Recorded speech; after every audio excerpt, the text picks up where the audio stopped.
दोनों खलासी मिल गए,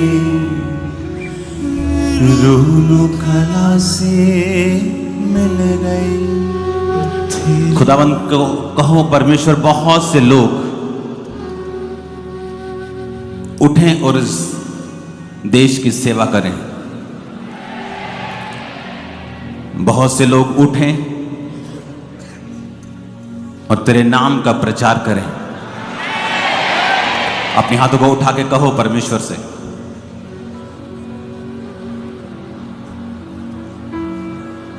वो लोग जो तेरी बात को सुने, वो लोग जो पवित्र आत्मा के चलाए चलें, वो उठें, खड़े हों खुदावंद और तेरे नाम को ऊंचा करें।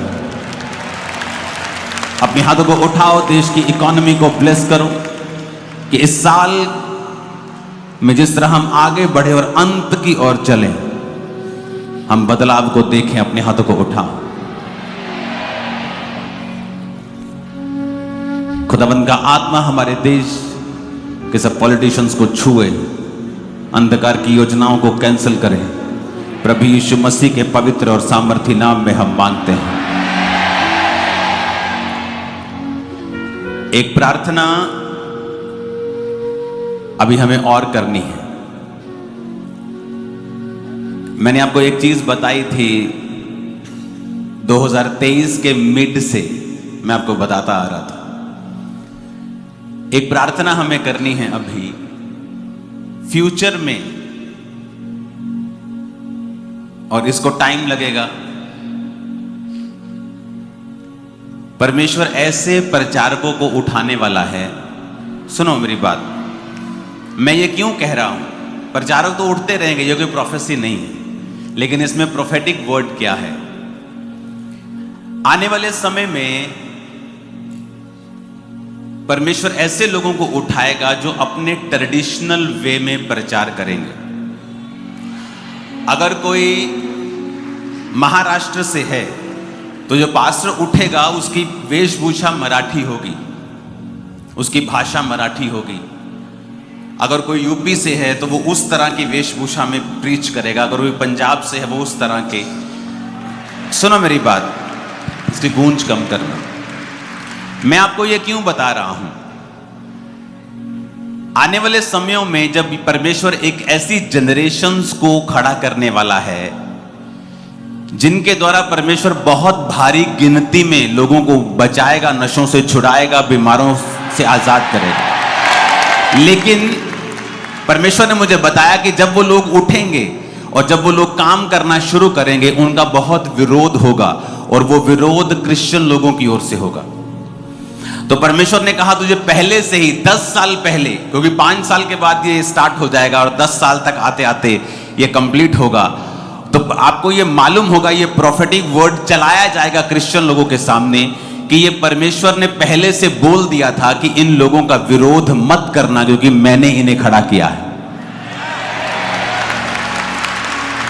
तो जब आने वाले 10 साल में आप उन लोगों को, एक नई जनरेशन को, एक नई तरह की चीजों को आप सुनेंगे जो पहले कभी नहीं सुना।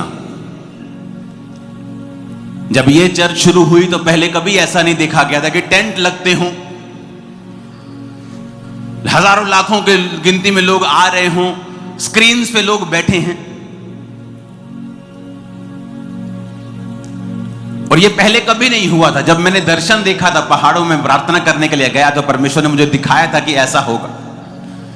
तो इस चर्च का पहले क्रिटिसिज्म हुआ, बहुत लोगों ने विरोध किया, पास्टर्स ने, विश्वासियों ने, लेकिन बाद में उन्हीं लोगों ने जब देख लिया कि यह परमेश्वर की ओर से है, शैतान की तरफ से नहीं है, तो उन्होंने भी फॉलो किया सेम पैटर्न, और वो भी कामयाब हुए। तो फ्यूचर में परमेश्वर आपको दिखाएगा, जब ये लोग खड़े होंगे तो परमेश्वर आपको पहले से बता रहा है कि इनका विरोध मत करना, क्योंकि ये आपके पतन का और आपके ऊपर कर्ज का कारण बन जाएगा। क्योंकि परमेश्वर एक ऐसी जनरेशन को उठा रहा है जिस तरह की प्रीचिंग इंडिया ने, इतिहास ने पहले कभी नहीं देखी है। अब आने वाले सालों में इंडिया देखेगा, और आप लोग देखेंगे और मैं भी देखूंगा। तो हमें पहले से मालूम होगा कि इस तरह के प्रचारकों को, इस तरह की नई चीजों को, क्योंकि परमेश्वर जो करता है पहले कभी नहीं हुआ होता। जब मूसा ने 2 भाग किया समुद्र को, तो पहले कभी नहीं हुआ था। जब पौलुस अपने रुमाल से अपने देह को छुआ के दुष्ट आत्मा पे लगाता था, वो दुष्ट आत्मा निकल जाती थी, तो बहुत से लोग उसका विरोध करते होंगे कि यीशु मसीह के नाम का इस्तेमाल क्यों नहीं करता, ये क्या नया रुमाल लगाया है। क्योंकि पहले ऐसा कभी नहीं हुआ था। जब ये सेवकाई शुरू हुई तो पहले ऐसा कभी नहीं हुआ था।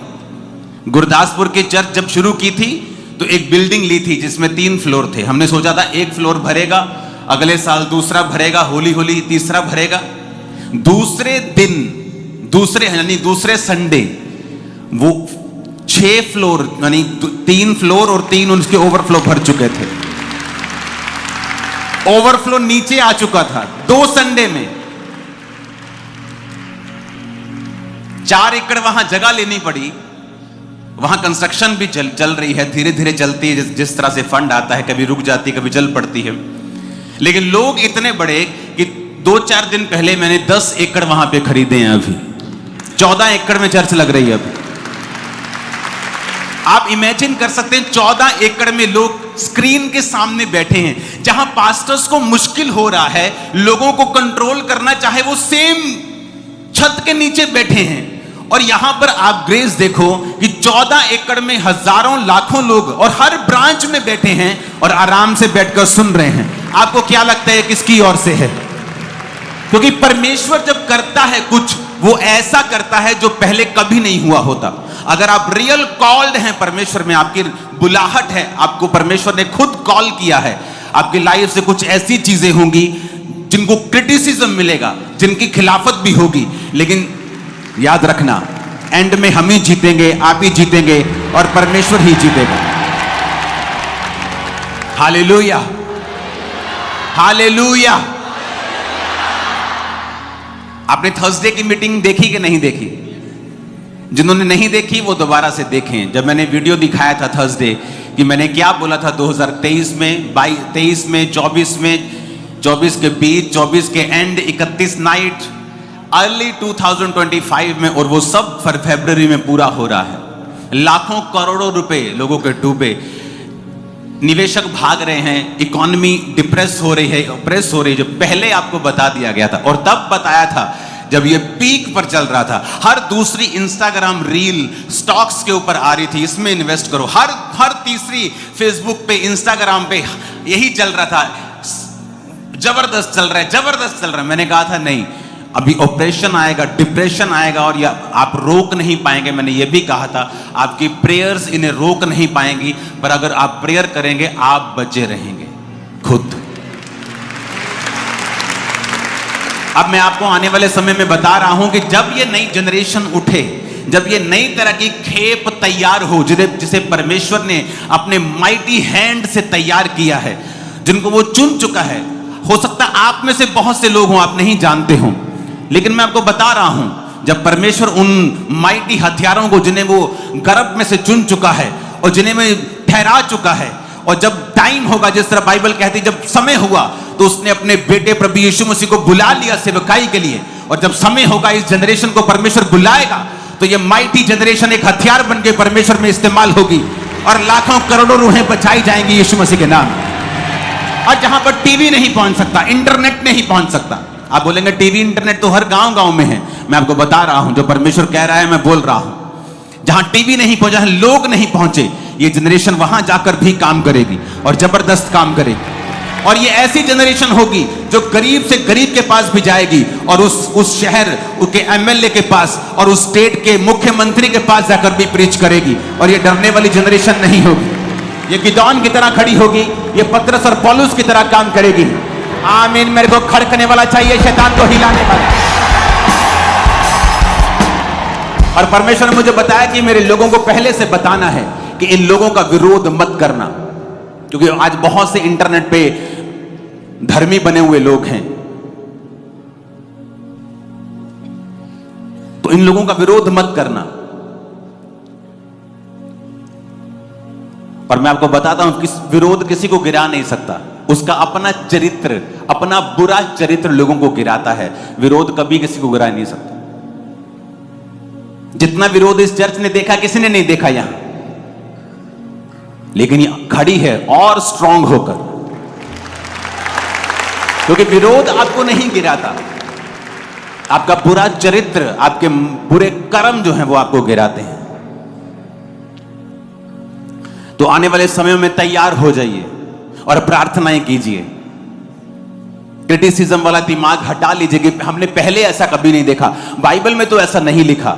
बाइबल में कहां प्रभु यीशु मसीह ने रुमाल भेजा था लोगों को चंगा करने के लिए?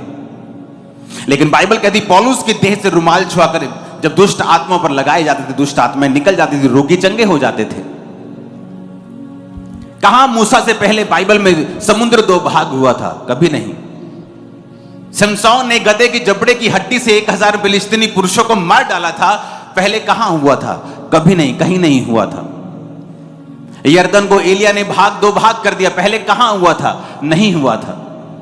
क्योंकि जब परमेश्वर अपने लोगों को बुलाता है तो उन्हें ऐसे वरदान और गिफ्ट्स और ऐसे टैलेंट्स और स्किल्स देता है जो पहले कभी नहीं देखे जाते।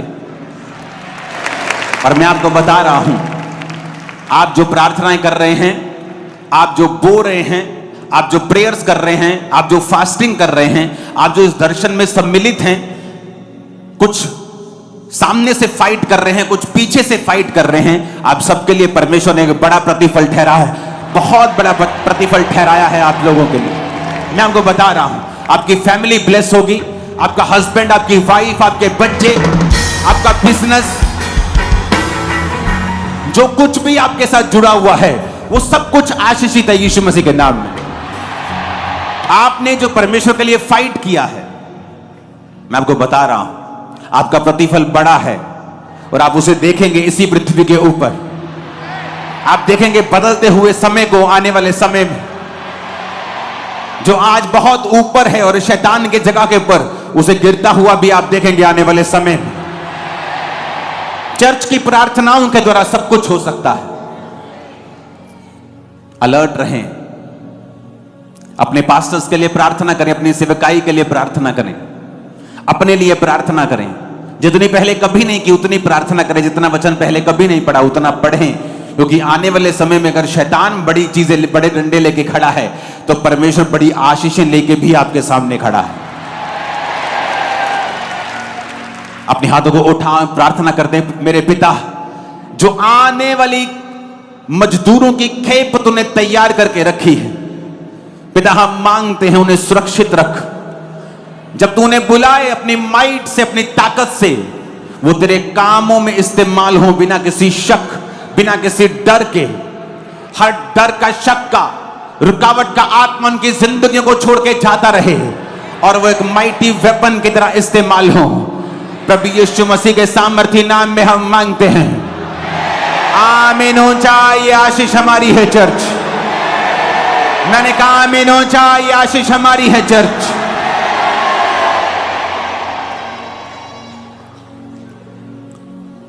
दो तरह के लोग होते हैं, एक तो फ्लो के साथ चलने वाले, हवा इधर की है तो इधर चल पड़े, उधर की है तो उधर चल पड़े।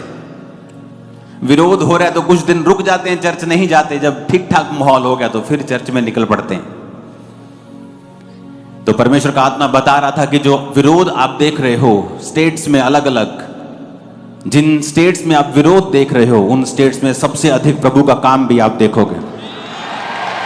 और परमेश्वर चुन चुका है लोगों को, और परमेश्वर जाहिर कर रहा है उनको, और बहुत से लोग नए खड़े होंगे, बड़ी बड़ी मिनिस्ट्रीज को वो चलाएंगे, बहुत से लोग खड़े होंगे और माइटी वेपन की तरह इस्तेमाल होंगे और परमेश्वर के लिए प्यासे होंगे वो। मैं आपको बता रहा हूं, और कोई दुनिया की ताकत इसे रोक नहीं सकती।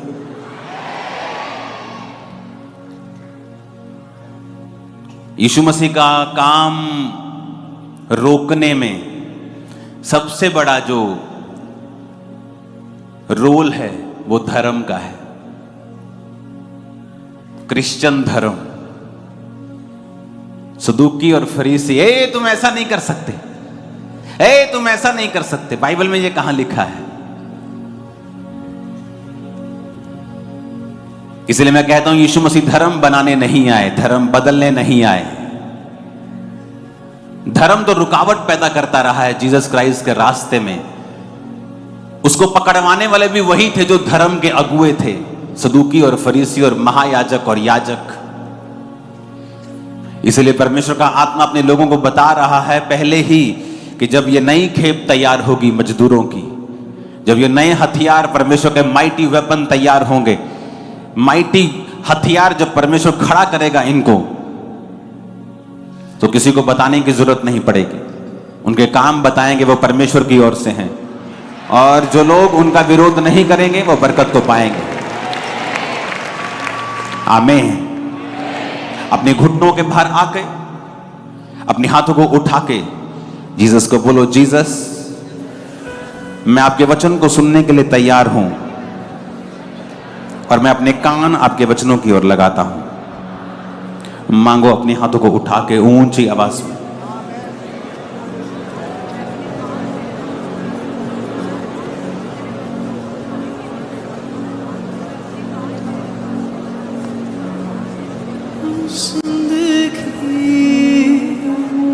तो तेरे पास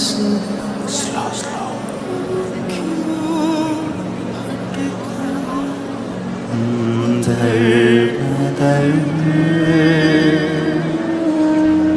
तेरे कदम पे मैं चल सकूं। दे खुदावन अपना डर, दे खुदावंद अपना डर, तेरे हुक्मों पर मैं चल सकूं। दे खुदावंद अपना डर, दे खुदावंद अपना डर, तेरे हुक्मों पर मैं चल सकूं। दे खुदावंद अपना डर, जिंदगी तो तेरे पास है, क्यों भटकूं दर बदर, तेरे हुक्मों पर मैं चल सकूं। दे खुदावंद अपना डर, खुश कर सकूं खुदाया तुझे, हो पुरपुख्ता ईमान,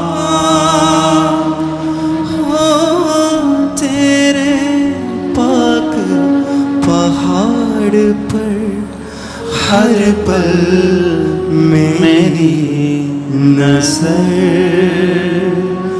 हर पल मेरी नजर,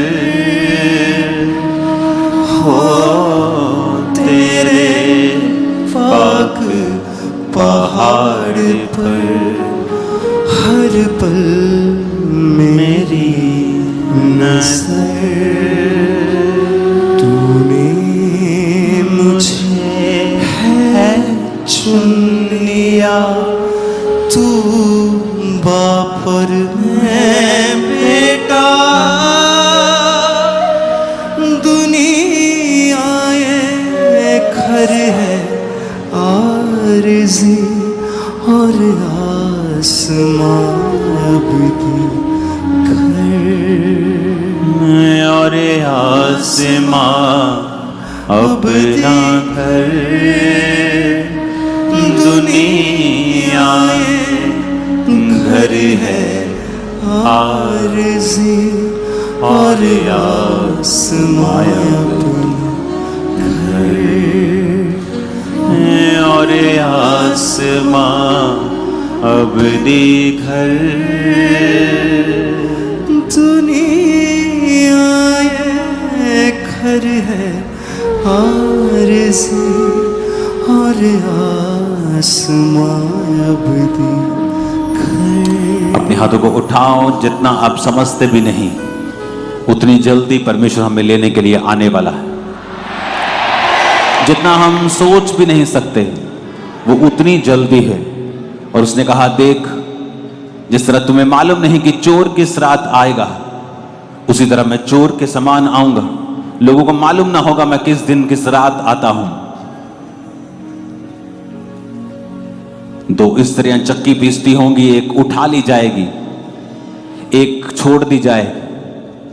जो सिर्फ जिसके दोनों हाथ चक्की पीसने पे हैं वो उठा ली जाएगी, और जिसका एक हाथ दानों के ऊपर भी है और एक हाथ चक्की के ऊपर भी है वो छोड़ दी जाएगी। दाने इस संसार को भी दर्शाते हैं कि जिसका हाथ संसार पर भी होगा और चक्की के ऊपर भी होगा, जो संसार का भी होगा और चर्च का भी होगा, परमेश्वर ने कहा वो छोड़ दिया जाएगा, लेकिन जो सिर्फ मेरा होगा वो मेरे साथ बादलों पर उठा लिया जाएगा। हर आंख उसे देखेगी, हर आंख उसे देखेगी, धरती का हर कुल छाती पीटेगा, हर आंख उसे देखेगी, वो बादलों पर आने वाला है। कलीसिया बोले आ, ऊंची आवाज में कहें आ परमेश्वर। और आसमां अबदी घर, दुनियाए घर है आरज़ी, और आसमां अबदी घर। अपने हाथों को उठा के कहो परमेश्वर आज का वचन मुझे सिद्ध करे और मुझे आगे बढ़ाए।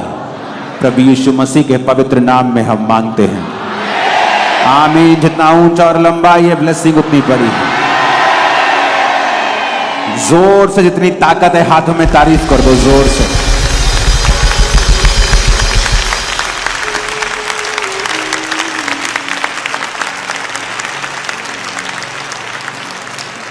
हालेलुया।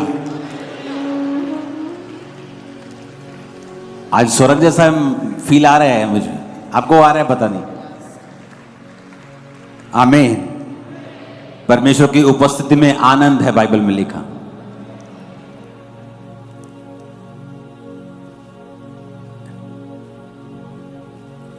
कितनों ने थर्सडे वाली मीटिंग नहीं देखी है? हाथ हिलाना जरा। ओह गॉड, आपकी गिनती बहुत ज्यादा है, जबकि आपको हर मीटिंग फॉलो करनी चाहिए। थर्सडे वाली वीडियो को दोबारा देखेंगे अभी हम, ताकि ये सब लोग देख सकें। परमेश्वर अपने सच्चे दासों पर अपनी आने वाली बातों को प्रकट करता है, ताकि वह जो करने जा रहा है उसे सुनकर लोग सचेत हो सके और उसकी इच्छा के अनुसार चल सके। सालों से परमेश्वर के अभिषेक दास अपोस्टल अंकुरित सोना जी बताते आ रहे हैं कि इकोनॉमी पे डिप्रेशन आएगा। वह ये सुनते हैं इन भविष्यवाणी के शब्दों को।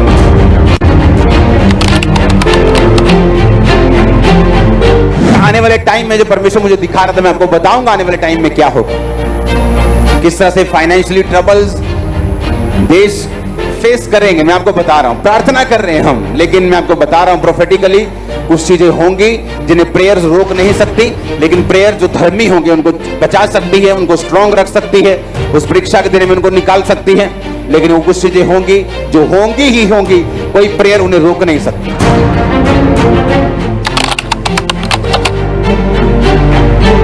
आने वाले समय में एकदम से इकोनॉमिक प्रेशर देशों के ऊपर पड़ेगा, एकदम से, लाइक सडनली, जस्ट सडनली 3-4 महीने में पूरी देश की परिस्थितियां चेंज हो जाएंगी।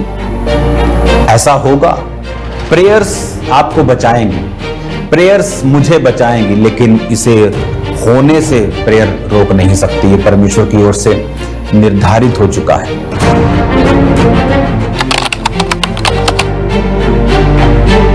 2025 हमें प्रार्थना करनी होगी, क्योंकि इकोनॉमी के ऊपर डिप्रेशन आएगा।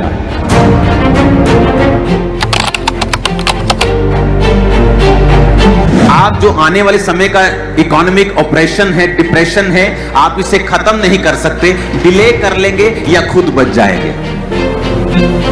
और आपको मालूम होगा कि हमें चर्च में पहले से बताया जाता है, परमेश्वर की आत्मा पहले से हमसे बात करती है, हमें क्या करना है फ्यूचर के लिए, हमें क्या करना है आने वाले समय के लिए। और आज परमेश्वर के दास के द्वारा बोले गए उन वर्ड्स को हम पूरा होते हुए देख रहे हैं। फरवरी में 17 में से 15 दिन बाजार गिरा है। इस महीने केवल 3 दिन कारोबार बचे हैं। अगर इन 3 दिनों में भी निफ्टी में गिरावट जारी रही तो 34 साल में तीसरी बार ऐसा होगा। जो विदेशी निवेशक है उनका भारत से भरोसा घट गया है। वे हर महीने कई हजार करोड़ रुपया भारत के बाजार से निकाल रहे हैं और शेयर बाजार गिरता जा रहा है। सरकार के दावों से अलग बाजार अलग अलग सच्चाइयां हर दिन बता रहा है। अगर निफ्टी एक और महीना गिर गया तो 28 साल में पहली बार होगा जब निफ्टी लगातार 5 महीने तक गिरता रहेगा। ऐसा मार्केट के 34 साल के इतिहास में सिर्फ 2 बार हुआ है। घरेलू शेयर मार्केट में किस स्तर की गिरावट आ रही है, इसका अंदाजा आप ऐसे लगा सकते हैं कि सिर्फ फरवरी भर में अभी तक शुरुआत से अब तक सेंसेक्स करीबन 2500 अंक टूट चुका है। वहीं सेंसेक्स अपने ऑल टाइम हाई से 10,500 अंक से भी ज्यादा नीचे पहुंच चुका है। 27 सितंबर को सेंसेक्स ने 85,978 अंक का ऐतिहासिक स्तर छुआ था। पिछले 28 सालों में जो नहीं हुआ वो शेयर बाजार में इस वक्त हो रहा है। लाखों लोगों के करोड़ों रुपए डूब चुके हैं और जो अभी भी मार्केट में होल्डिंग पोजीशन पर हैं उनकी सांसें अटकी हुई हैं कि भैया अब आगे होगा क्या। और ये आपको बता दिया गया था, एक बार नहीं। और मैंने आपको एक खास बात कही थी, मैंने कहा था आपकी प्रार्थनाएं इन्हें बदल सकती हैं। क्या बोला था मैंने? कि नहीं बदल पाएंगी। जो ये हो रहा है, आपकी प्रेयर्स इन इवेंट्स को बदल नहीं पाएंगे। मेरे सामने की आवाज को कम करो, इसकी आवाज बढ़ाओ। कितने इन बातों को समझ रहे हैं? मैंने कहा था कि आपके प्रेयर्स आपको बचा लेंगी, लोगों को, धर्मियों को बचा लेंगे, लेकिन इन इवेंट्स को जो होने वाले हैं 28 साल में पहली बार,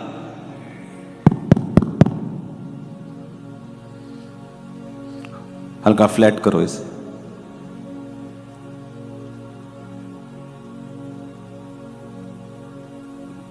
क्योंकि आजकल जब लोग डेटा देखकर प्रोफेसी करते हैं, जब प्रोफेसी हट जाती है वो बोलते हैं हाँ किसी ने प्रार्थना कर दी होगी तो प्रोफेसी चेंज हो गई। लेकिन जब मैं आपको बोल रहा था कि इसका कोई तोड़ नहीं होगा, प्रेयर्स भी इसे चेंज नहीं कर पाएंगी, आपको बचा लेंगी, लेकिन इस प्रोफेसी को पूरा होते ये होगी, ये अनचेंजेबल है। जब जीसस क्राइस्ट का जन्म हुआ, गूंज कम कर, कौन है अंदर? थोड़ा सियाना बंदा भेजो अंदर थोड़ा।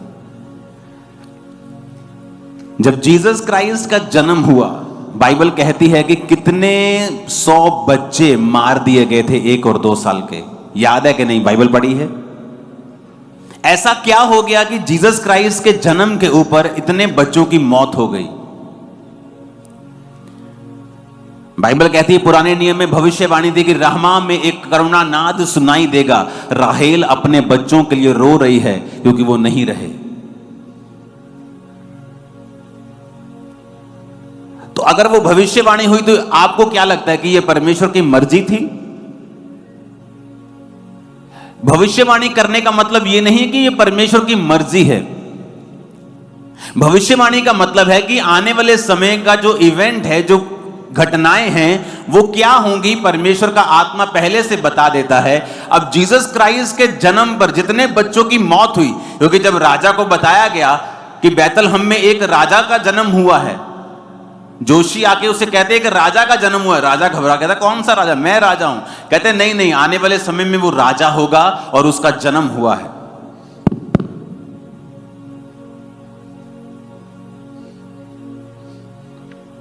हालेलुया। गूंज कम करो इसकी। अपने पड़ोसी को बोलो ध्यान से सुन। फिर से बोलो ऊंची आवाज में।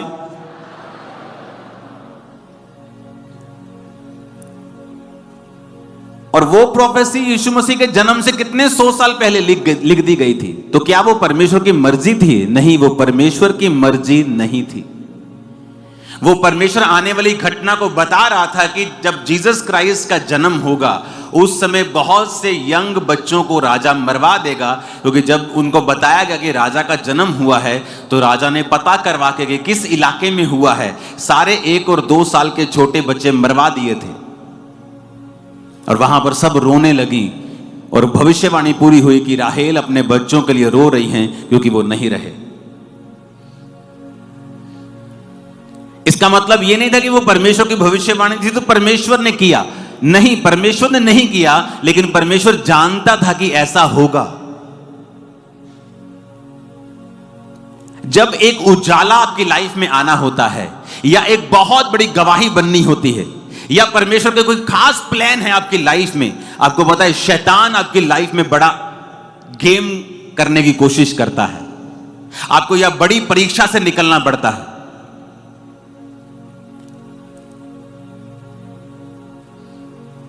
एक प्रॉफिट, असली प्रॉफिट, नाम के आगे प्रॉफिट लगाने से कोई प्रॉफिट नहीं बन, मैं आपको बता रहा हूं। और उसकी कॉलिंग थी कि वो जब पियानो बजाता था तो परमेश्वर का आत्मा उससे बात करता था। और अगर आप इंटरनेट के ऊपर देखें, जब ट्रंप राजनीति में भी नहीं था, उसने प्रोफेसी की थी कि यह 2 बार प्रेसिडेंट बनेगा। यूट्यूब चेक कर लो, आप बैक डेट पे कोई वीडियो नहीं डाल सकते हो। और जब वो व्यक्ति परमेश्वर की बुलाहट में आने वाला था और परमेश्वर उसे एज ए प्रॉफिट चुनने वाला था, अपने बच्चों के साथ खेलते खेलते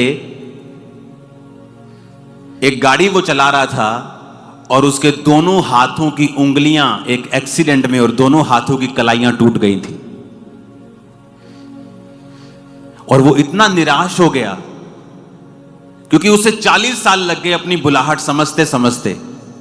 और जब वो 40 साल का होकर अपने काम को भी शुरू करने वाला था, एक नया इंसिडेंट उसकी लाइफ में होता है और उसकी उंगलियां टूट जाती हैं, रिस्ट टूट जाती है और दोनों हाथों के ऑपरेशंस होते हैं। एक ऑपरेशन होता है, फिर अगले दिन दूसरा ऑपरेशन होता है। उसके हाथों में प्लेट्स डाली जाती हैं, उंगलियों में पिन्स लगा लगा कर उसके हाथ को सीधा किया जाता है। और डॉक्टर उसको पता क्या बोलता है कि मेरे भाई, अब पूरी लाइफ में आप पियानो कभी उस तरह नहीं बजा पाओगे, आप बस ठीक हो जाओ, यही बहुत बड़ी बात है।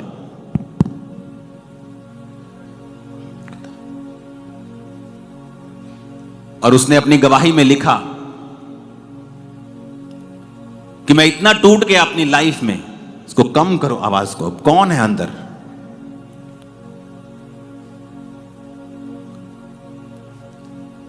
कहता मैं इतना टूट गया अपनी लाइफ में कि मेरे सामने सिर्फ अंधेरा नजर आ रहा था। एक तरफ से मेरा विरोध हो रहा था, एक तरफ से मैं अपनी कॉलिंग को प्रूफ करने के लिए कि मुझे प्रभु ने ही चुना है संघर्ष कर रहा था, और दूसरी तरफ से मेरे हाथ टूट गए और लोग कहने लगे कि परमेश्वर ने इसको सजा दी है।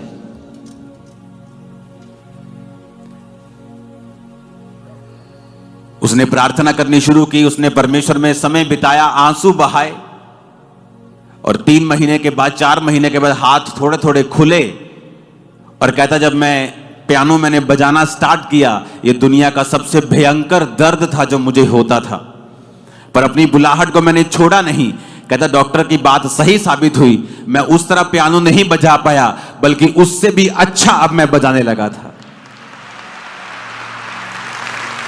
उससे भी बेटर। कहता उसकी बात सही थी कि मैं उस तरह पियानो कभी नहीं बजा पाऊंगा। कहता अब मैं जब पियानो बजाने लगा तो परमेश्वर का आत्मा मुझसे बात करता था।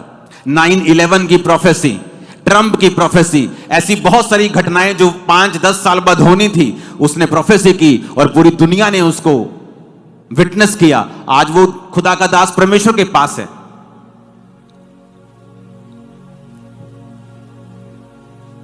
उसके बच्चे बहुत बड़े बड़े हैं। लेकिन मैं आपको बताना चाहता हूं कि ऐसा क्यों हुआ कि जीसस का जन्म होता है और एक जगह पर पूरा करलाहना और रोना और मौत का तांडव मच जाता है, क्योंकि शैतान देखता है जहां रोशनी आने वाली होती है। आपकी लाइफ में जब वो देखता है क्योंकि बड़ा काम परमेश्वर करने वाले हैं। शैतान ने जब देखा कि जीसस क्राइस्ट का जन्म हुआ, अब इन्हीं इलाकों में साल्वेशन होगी, इन्हीं इलाकों में मुक्ति होगी, इन्हीं इलाकों में चंगाई होगी, इन इलाकों में लोग शैतान से छुड़ाए जाएंगे। उसने एक अनदर मैसेज देने की कोशिश की कि देखो जीसस का जन्म हुआ, और सब तरफ रोना और करलाना और आंसू चल रहे हैं। और आज भी शैतान यही मैसेज देने की कोशिश करता है। जब आप मसीह में चलने लगते हैं कोई घटना हो जाती है, आप मसीह में चलने लगते हैं मेरे बिजनेस को आग लगा दी, आप मसीह में चलने लगते हैं अचानक से एक बीमारी घेर लेती है, आप मसीह में चलने लगते हैं, और वो भी तब जब आपको लगता है कि अब मुझे ये काम करना है, मैं तैयार हूं। और हमें लगता है अगर परमेश्वर मुझे इस्तेमाल करना चाहता है तो ये क्यों हो रहा है मेरे साथ?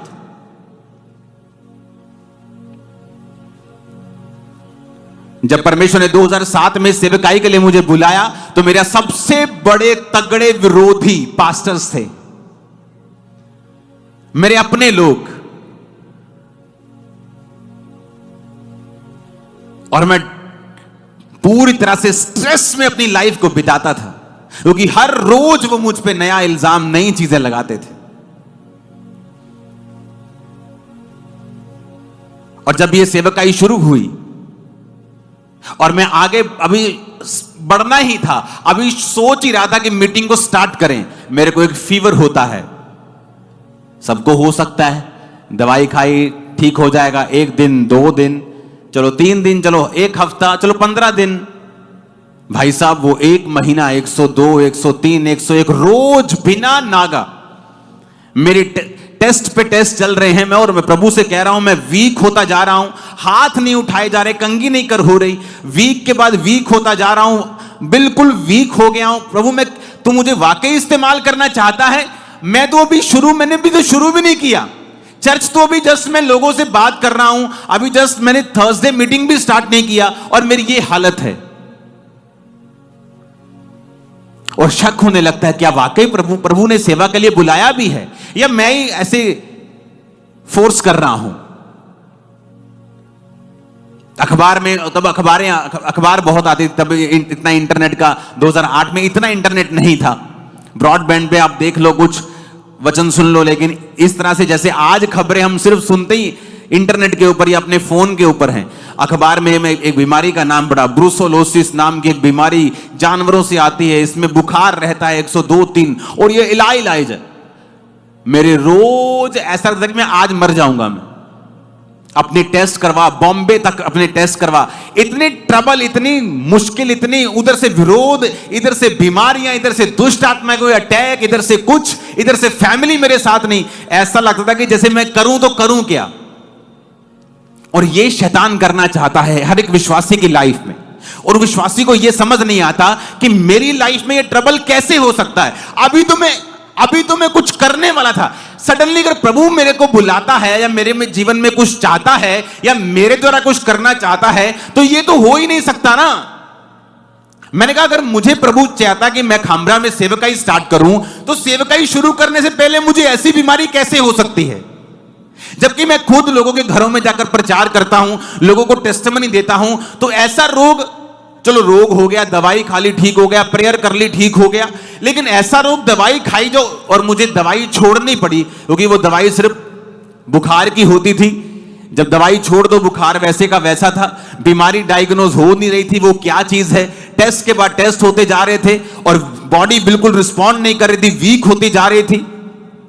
अब इमेजिन कर सकते हैं जब सेवकाई को शुरू किया तब मैं अत्यंत बीमारी की हालत में था,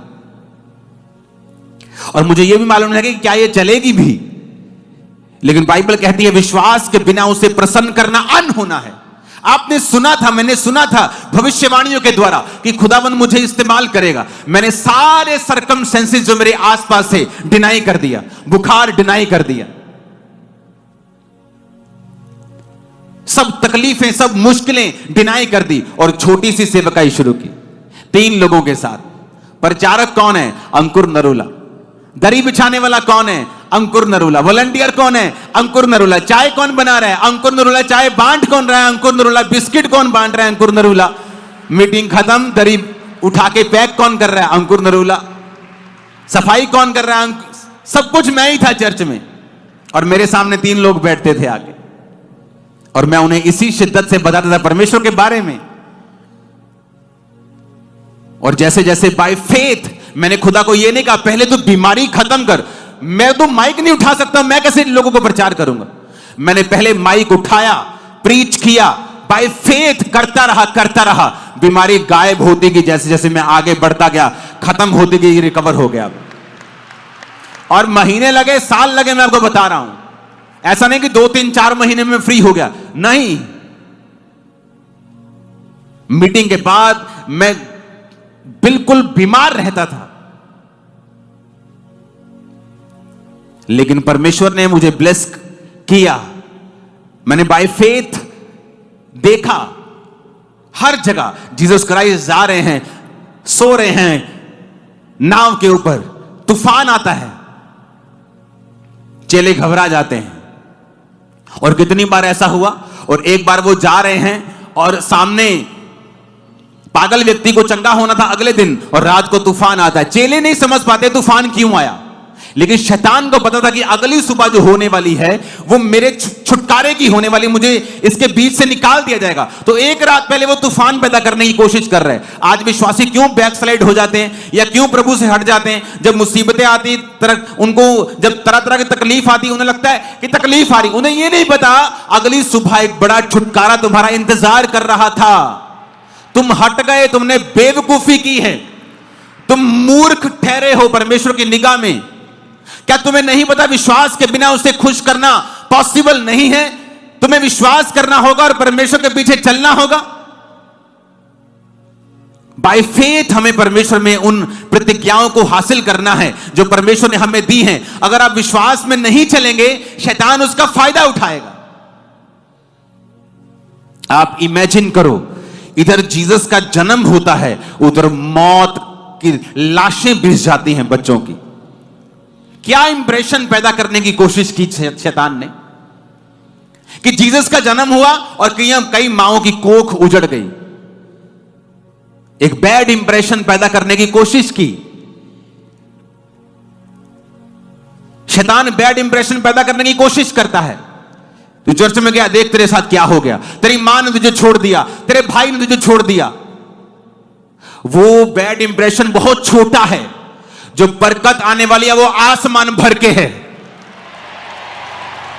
जो आशीष आने वाली है वो दुनिया भर की है, जो दुख है वो इंच भर का है, पल भर का कलेश है, और महिमा अनंत होगी। तुम और तुम्हारा परिवार उसे हासिल करोगे। आमीन खड़कने वाला चाहिए, पूरी पंडाल के बाहर जाए आमीन। हालेलुया। लेकिन विश्वासी आज समझ नहीं पाता। उसे लगता है मैं क्रिश्चियन हूं, मैं कैसे बीमार हो सकता हूं? मैं क्रिश्चियन हूं, मेरे बिजनेस में ट्रबल कैसे हो सकता है? मैं क्रिश्चियन हूं, हमारे घर में यह मुसीबत कैसे आ सकती है? उसे यह नहीं पता कि शैतान तुम्हारा दुश्मन है। यह प्रभु नहीं कर रहा, शैतान कर रहा है, एक बैड इंप्रेशन क्रिएट करने के लिए।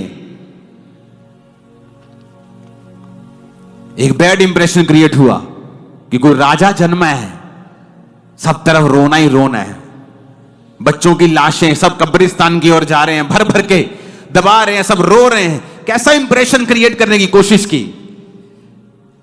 लेकिन एक समय आया जब वो सारी दुनिया जीसस के पीछे, और 450 करोड़ यीशु मसीह के पीछे हैं। वो आपकी लाइफ में सब कुछ चेंज कर देगा, सब कुछ बदल देगा, सब बदल जाएगा, सब बदल जाएगा। आपकी लाइफ बेहतर के लिए बदलेगा यीशु मसीह के नाम में। आप जब अपनी लाइफ को देखेंगे 10, 15, 20 साल बाद, कहीं ऊपर, कहीं ब्लेस, कहीं अधिक अपने आप को आशीषित देखेंगे यीशु मसीह के नाम। दुनिया की हर बेस्ट पोजीशन आप लोगों के लिए है, और दुनिया का हर बेस्ट देश आपके लिए बना है। दुनिया की हर ब्लेसिंग आपके लिए बेस्ट बनी है यीशु मसीह के नाम में। आमीन। मेरे को आम वाला नहीं चाहिए, अगर तुम्हारी आशीष है तो आमीन खड़कने वाला चाहिए। Hallelujah, hallelujah. मत डरो शैतान से, मत डरो। शैतान एक गलत इंप्रेशन क्रिएट करने की कोशिश करता है। वो फाइटर है, वो फाइट करता है।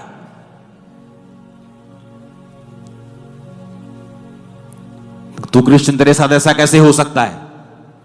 तू क्रिश्चियन है, तेरे घर में ऐसा कैसे हो सकता है?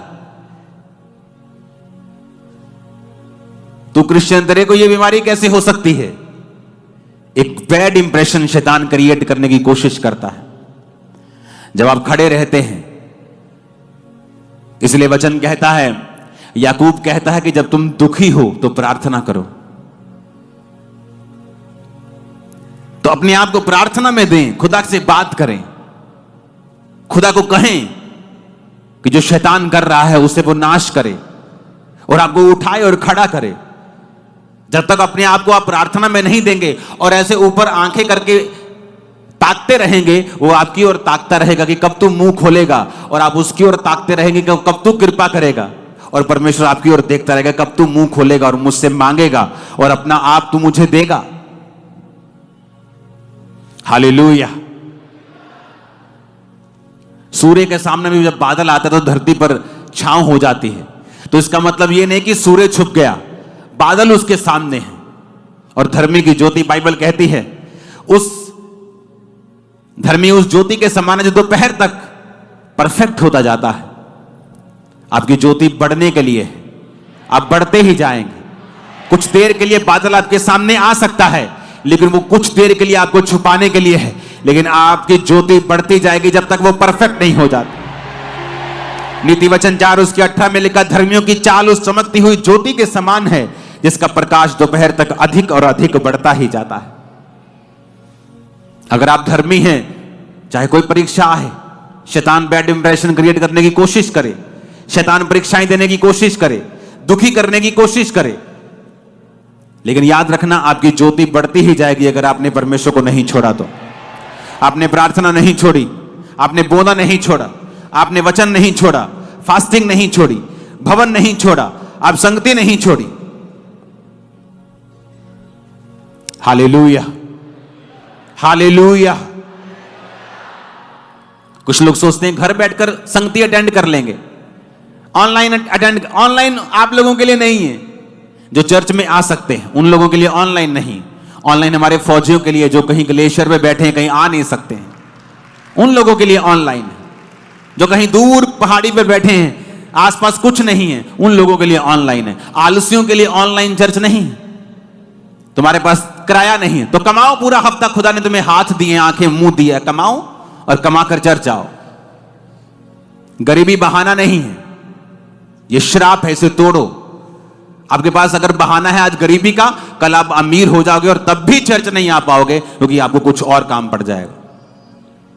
आपको तोड़ना पड़ेगा ये श्रापों को, तोड़ना पड़ेगा बंधनों को, और अपनी लाइफ में कुछ प्रायोरिटीज रखनी पड़ेंगी कि ये मेरा पहला काम है चर्च जाना, ये मेरा पहला काम है प्रार्थना करना, ये मेरे काम कुछ ऐसे हैं जिनके मामले में मैं कोई कॉम्प्रोमाइज, कोई किसी से समझौता नहीं कर सकता हूं। हमारी लाइफ में परमेश्वर पहले स्थान पे नहीं है, इसलिए शैतान आता है और गेम्स खेलने की कोशिश करता है। ऊंची आवाज में हालेलुया बोलो जरा।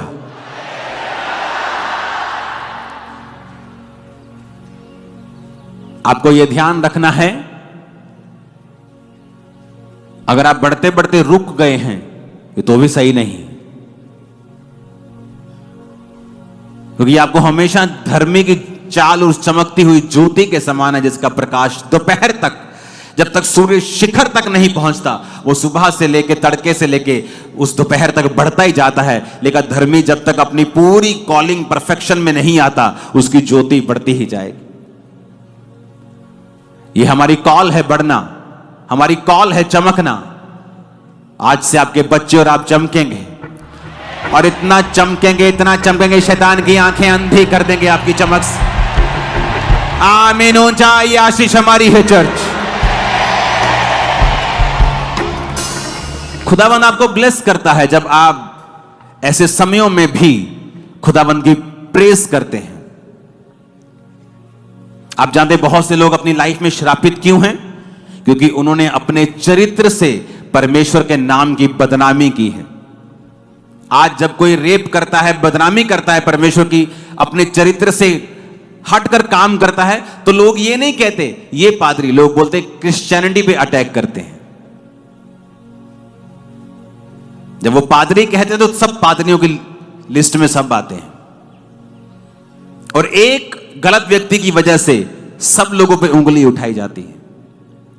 जब एक फेक निकलता है तो लोग सबको फेक समझते हैं। इसलिए मैं कहता हूं पर्सनल जिम्मेवारी लो खुदाबंद की, कि परमेश्वर मैं तुझे फेल नहीं करूंगा। मैं अपने जीवन में इस तरह से चलूंगा कि मैं तेरे वचन को पूरी तरह से कंप्लीट करूंगा। और ऐसे लोगों को बिल्कुल शर्म भी नहीं, क्योंकि शर्म तो है ही नहीं। अगर होती तो इतने गलत काम कभी भी ना होते। अगर आपने नशा छोड़ा है और आपने टेस्टिमनी दी है, उस टेस्टिमनी को बना के रखें। आप प्रभु को फेल कैसे कर सकते हैं? आप जब उस गवाही को देते रहेंगे, परमेश्वर एक बड़ी गवाही आपकी लाइफ में देगा। और ऐसा ही होता है, आप जो आपके पास है आप उसे बोते हैं, परमेश्वर आपको वापस करता है। हालेलुया। और यही मकसद आपका चर्च में आने का है। आज आपने प्रोफेटिक वर्ड को सुना, आपको उसके लिए प्रार्थना करनी है। आज आपने अपने पास्टर के लिए प्रार्थना करनी है, अपने चर्च के लिए प्रार्थना करनी है, अपने अगुओं के लिए प्रार्थना। आपको प्रार्थना करते रहना। आपको मालूम होगा कि मुझे प्रार्थना करते रहना, क्योंकि मुझे ये चीज बोली गई है। आप सिर्फ प्रभु के भवन में आशीष लेने के लिए नहीं आए हो, आप सुनने के लिए भी आए हो कि परमेश्वर क्या चाहता है, आने वाले समय में परमेश्वर का क्या प्लान है, और मुझे किस तरह से प्रार्थना करनी है, और अपने पर्सनल जीवन में भी किस तरह से चलना है। आप सेम नहीं है यीशु मसीह के नाम में। मैंने कहा आप सेम नहीं है यीशु मसीह के नाम में। Hallelujah, hallelujah.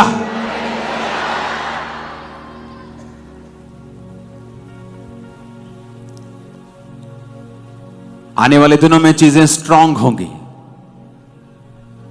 और आपको गुड न्यूज दूंगा मैं, और अधिक चर्च के मसलों में ही।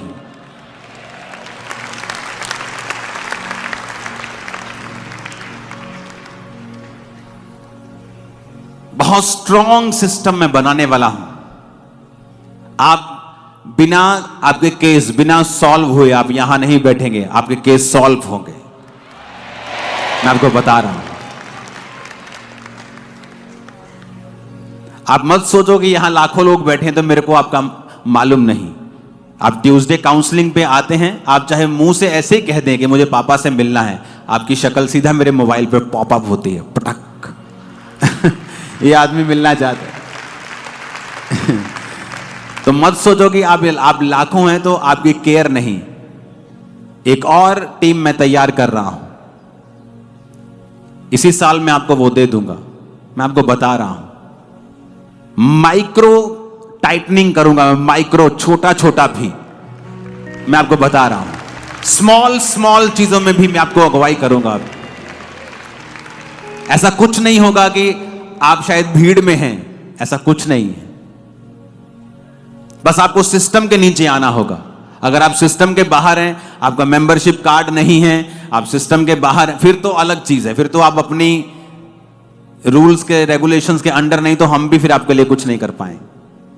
लेकिन अगर आप सिस्टम के नीचे हैं, आप इंस्ट्रक्शंस को फॉलो कर रहे हैं, आप सेम नहीं हैं। हालेलुया। आप तैयार हो जीसस में चलने के लिए, बिना किसी शिकायत के चलने के लिए? जब आपको यह मालूम हो गया कि क्यों जीसस पैदा होते ही इतने बच्चे मर जाते हैं और रोना पीटना शुरू हो जाता है, क्योंकि शैतान गलत इंप्रेशन क्रिएट करने की कोशिश कर रहा है। अब आपको मालूम होगा कि अगर कुछ बैड घटता है तो ये शैतान कुछ ऐसा इंप्रेशन क्रिएट करने की कोशिश कर रहा है कि हम जीसस को एक नेगेटिव आंखों से देखें और उसका काम फिर पूरा हो जाए। हालेलुया। अगर आप रियल क्रिश्चियन हैं, अपने आप को प्रार्थना में दे दीजिए। सवाल हैं आपके मन में बहुत से, जीसस के पास जाइए, घुटनों पे आइए, जाइए रूम में और उससे बात कीजिए। वो आपके सवालों से नाराज होने वाला नहीं है। गिदौन ने सवाल किया, कहते हे शूरवीर सूरमा, यहोवा तेरे संग है। कहता ले, अगर यहोवा मेरे संग है, हमारे संग है, तो हमारी ऐसी हालत होती। सवाल जवाब करना गलत नहीं है। मूसा परमेश्वर के पास जाके बोलता है कि प्रभु तूने मुझे उनके पास भेजा। अब राजा ने कहा है पराली भी तुम लाओगे, पुआल भी तुम लाओगे, ईंटें भी ज्यादा बनाओगे, तूने उनका कुछ छुटकारा नहीं किया। क्यों ऐसा किया? वो भी सवाल करता है। ये अलग प्रकार के सवाल हैं। ये उस तरह के सवाल हैं कि मैं तेरे घर का मेंबर हूं, मैं तेरा ही बेटा हूं, मर जाऊंगा लेकिन यहां से हटने वाला नहीं हूं। फिर आप जब सवाल करते हैं, आपके मन में बैकस्लाइड जाने का कोई कारण, कोई प्लान नहीं है, तो फिर आप सवाल करते हैं, और आपको करना चाहिए सवाल। लेकिन वो शिकायत भरे लहजे में कम, लेकिन एक मीडिएटर, एक मध्यस्थता की प्रार्थना के विचोले की तरह वो ज्यादा होते हैं। कितने मेरी बातों को समझ रहे हैं? गिदोन कहता, प्रभु अगर तुम हमारे संग है तो हमारी ऐसी हालत होती क्या? जाइए अपने सवालों को परमेश्वर के सामने रखें, प्रभु ऐसा क्यों है, ऐसा क्यों है, ऐसा क्यों है, और फिर प्रार्थना करें, प्रार्थना करें। पवित्र आत्मा को कहें कि वो आपको समझाए, वो बाइबल पढ़ें, आपको परमेश्वर का आत्मा सिखाएगा। हो सकता है मेरे मुंह से कुछ ऐसी बात निकले आपको समझ आ जाए, बाइबल में से कुछ ऐसा पढ़े समझ आ जाए, पवित्र आत्मा आपको डायरेक्ट समझा दे। बाजार में चलते चलते पवित्र आत्मा आपसे बात करे, किसी बच्चे के बीच से पवित्र आत्मा आपसे बात करे, टीवी देखते हुए पवित्र आत्मा आपको बात कर सकता है। मैं आपको बता रहा हूं, आप न्यूज सुन रहे लेकिन पवित्र आत्मा आपसे बात कर रहा है आपके विषय में, जो आपने सवाल प्रभु से अंदर पूछा था, परमेश्वर आपके कानों में बात करना शुरू कर देंगे। करके देखें परमेश्वर के साथ। अपने सवालों को दिल में मत रखें और उनको अविश्वास पैदा करने का मौका ना दें, बल्कि उन्हें परमेश्वर के सामने लेके जाएं, प्रभु के सामने उन्हें लेके जाएं और प्रार्थना करें। अपने आप को प्रेयर्स में, फास्टिंग में दे दें पूरी तरह से। बहुत से लोगों की लाइफ में काम नहीं हो रहा, प्रार्थना की कमी, सवाल हैं लेकिन प्रेयर नहीं, फास्टिंग नहीं है, कभी बोया नहीं, कभी टाइथ नहीं, कभी स्पेशल सीड नहीं, प्रेयर नहीं, फास्टिंग नहीं, चर्च के किसी काम में हिस्सा नहीं, तो आप एक एक्टिव मेंबर नहीं हैं। आप प्रभु के घर में लगाए जाते हैं, रोपे जाते हैं, वहीं बोए जाते हैं और वहीं बढ़ते हैं। अगर आप लगाए नहीं गए हैं प्रॉपर, कभी इधर कभी उधर कभी उधर, आपका कोई कुछ नहीं कर सकता। हालेलुया। बाइबल कहती, परमेश्वर एक एग्जाम्पल आपको देता है। पौलुस, पतरस, उसने कहा एक एग्जाम्पल की तरह प्रेरितों को फॉलो करो। वो कोई भी हो सकता है, एक व्यक्ति को पकड़ो, उसकी लाइफ को फॉलो करो, पूरी तरह से जुड़ जाओ उस मिनिस्ट्री के साथ, फिर देखो परमेश्वर कितने काम करता है। आज प्रॉब्लम क्या है? उसको भी सुनना है, इसको भी सुनना है, इसको भी सुनना है, इसको भी सुनना है, और रहना किसी का नहीं है। वो एक आत्मिक व्यभिचार है। आदमी कहीं का नहीं पहुंचता, कोई व्यक्ति उसे ड्यूटी नहीं देता, कुछ काम परमेश्वर उसे ढंग का देता नहीं, क्योंकि अगर परमेश्वर आपको काम ढंग का देगा, आप 10 लोगों को सुनते, आप उसी चर्च में कंफ्यूजन पैदा कर देंगे और आसपास के लोगों को भी कंफ्यूज कर देंगे। तो परमेश्वर कहता है पहले मन बनाओ, किसको फॉलो करना है, मन बनाकर फिर उसी चीज को फॉलो करो, उसी मिनिस्ट्री के सारे रूल्स फॉलो करो, वहीं बोना है, प्रार्थना करनी है, सिस्टम समझना है, सेवकाई में आना है। देखो फिर क्या होता है। अलग मसा काम करेगा आपके लाइफ में, पहले कभी नहीं किया, अलग काम करेगा। एक अलग ग्रेस देखिए मैंने उन लोगों के ऊपर जो अपने पास्टर से अत्यधिक प्यार करते हैं, प्रभु से भी करते हैं, सबसे पहले प्रभु से करते हैं, लेकिन अपने पास्टर से भी करते हैं। हालेलुया। ऊंची आवाज में बोलो जरा हालेलुया।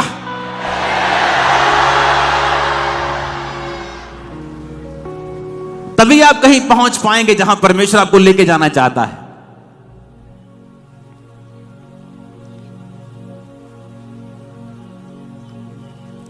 आमीन।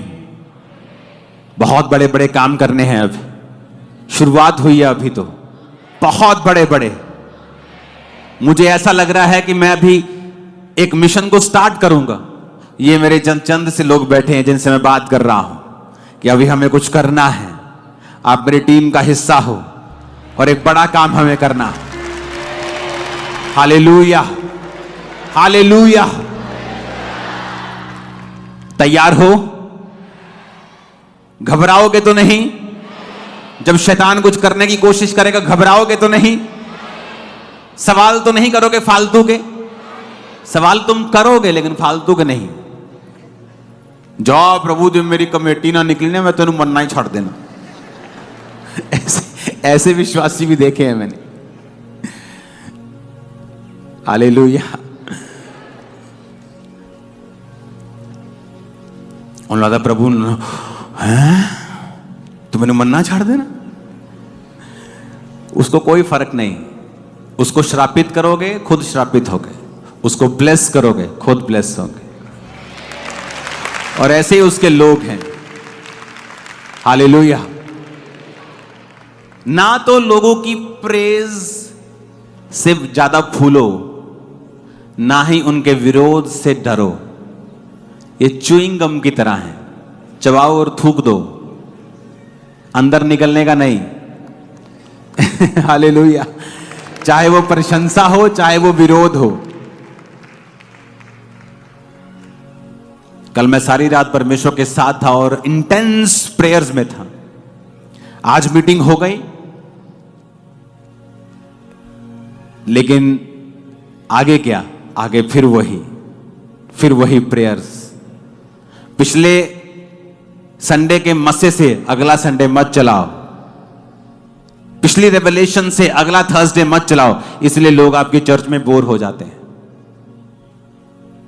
लोग बोलते वो दोबारा नहीं आए, क्योंकि आपको देने के लिए आपके पास कुछ नहीं। हालेलुया। तैयार हो? आज आप प्रेयर रिसीव करोगे, पूरी तरह से डिलीवर होके यहां से जाओगे। आप, आपके फैमिलीज, आपके बच्चों की स्टडीज, जितने बंधन हैं, आप फ्री होके यहां से वापस जा रहे हो। आमीन ऊंचा चाहिए चर्च। अपने हाथों को उठाओ, थैंक यू जीसस बोलते हुए हिलाओ अपने हाथों को।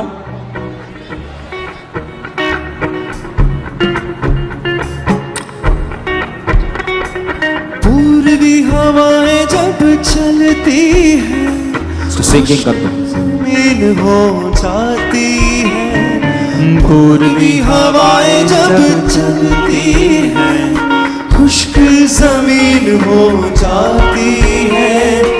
पानियों का ढेर लग जाता है, ऊंची दीवार बन जाती है। पानियों का ढेर लग जाता है, ऊंची दीवार बन जाती है। तो डरो मत, चुपचाप खड़े रहो, खुदा की नज़ात के काम देखो। अपने हाथों को उठाओ, थैंक यू जीसस। सब जन खड़े हो जाओ। आज यहोवा का आत्मा आपको छुड़ाएगा और आपकी बीमारियों से वो आपको आजाद कर देगा। और वो सब सिस्टम जो शैतान ने आपके जीवन में रखे हैं, एक बैड इंप्रेशन क्रिएट करने के लिए, यहोवा का आत्मा आपको छुड़ाएगा आज और अभी, यीशु मसीह के नाम में आमीन हो जाए। आशीष हमारी। खुदा की नज़ात के काम देखो, खुदा की नज़ात के काम देखो। चुपचाप खड़े रहो, डरो मत, चुपचाप खड़े रहो। खुदा की नज़ात के काम देखो, डरो मत, चुपचाप खड़े रहो। खुदा की नज़ात के काम देखो। अपनी बॉडी के ऊपर हाथ रखो और कहो आई एम ब्लेस्ड। बार बार कहो।